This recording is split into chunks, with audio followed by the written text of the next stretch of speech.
সন্তানকে ভুলেও যে 5টি কথা বলবেন না। নাম্বার 1, আপনার সন্তানের প্রতিভাকে কখনো অপমানিত করবেন না। শিশুরা নিজের ছোট প্রচেষ্টাতেও মা বাবার প্রশংসা প্রত্যাশা করে। এমন না হলে তার মনে গভীর আঘাত লাগে। তারা এটি কখনো ভুলতে পারেন না।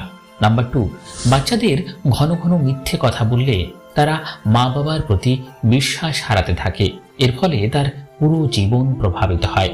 নাম্বার 3, সন্তানকে কখনো হেয় বা ঠাট্টা করতে নেই।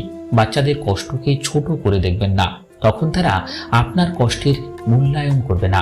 নাম্বার 4, বাচ্চাদের কখনো বলবেন না যে আপনি তাকে ভালোবাসেন না বা তাকে জন্ম দিয়ে আপনি ভুল করেছেন। এর ফলে তারা পরিবারকে দূরের ভাবা শুরু করবে।